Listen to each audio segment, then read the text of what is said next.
Hello everyone! So for today's video, samahan nyo kami ngayon pumunta ng bukid para magtambay kasamang mga pamangkin ko dahil walang pasok ngayong araw. Sobrang sarap talaga magtambay dito sa bukid no, with munting kubo. At bukod pa riyan, tahimik at sariwa yung hangin at makakapag-relax ka talaga dito sa bukid. At sa mga oras na yan guys, magluluto pala kami ng kamote fries dyan para pang merienda namin ngayong hapon. Inugasan na pala namin dyan guys yung kamote para makapag-start na kami magluto. Bali yung bomba pala na yan guys is kapitbahay yan ng munting kubo namin. At pansin ko lang guys, malamig yung tubig dito sa bukid no? At parang masarap maligo. Eme lang. At nang matapos namin mahugasan yung kamote, bumalik na kami sa munting kubo at binalatan na namin. Sobrang tahimik talaga dito sa bukid no, walang ingay, tamang chill lang talaga. At nang matapos naming mabalatan, hiniwa na namin ito na parang french fries yung shape niya. Mga pamangkin ko pala yung kasama ko ngayon kasi mga walang pasok sila today. Sa mga oras na yan, naglagay na ako ng mantika para mag-start na ako magprito.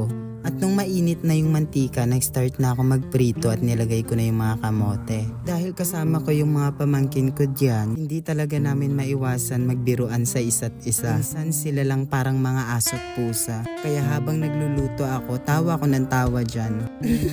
Chares. At nang mailagay ko na yung mga kamote dyan, hintayin lang natin siya na maprito-prito. At habang hinihintay namin siya na maprito-prito, tamang tambay lang muna kami sa Gedli. At meron palang tanim dyan yung kuya ko ng okra at sitaw at kinultivate ko muna or binungkal ko muna yung pinakagilid niya.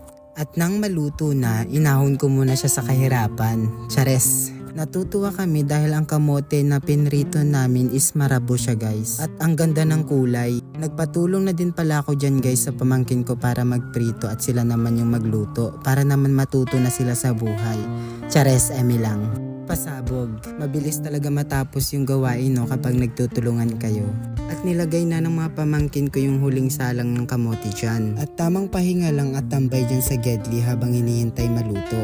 At nang matapos na namin lutuin lahat ng kamote fries, nagsimula na din kaming gumawa ng sauce dyan o sausawa ng ating kamote fries. Para sa sauce guys, meron tayong mayonnaise and ketchup. Bali, i-mix lang natin sila dalawa. At sa mga oras na yan guys, minix ko na yung mayonnaise at ang ketchup. After ko mailagay ang ketchup, haluin or i-mix lang natin siya hanggang sa maging ganyan yung texture niya at yung itsura. After gumawa ng sauce is tikiman time na. Kaya kung ako sa inyo guys, gawin nyo to sa mga bahay nyo o kahit saan para pang merienda nyo. At masarap din siya i-partner sa coffee. Bali yung pinaka main ingredients nito guys, kamote, ketchup, tsaka mayonnaise guys. Satisfied naman kami sa ginawa namin at nasarapan naman ako pati yung mga pamangkin ko. At nag-start na din kami kumain dyan kasama yung mga pamangkin ko. Sobrang sarap niya guys. At yun lamang guys, maraming salamat sa inyong panonood. See you on my next video. Bye! Uwian time na!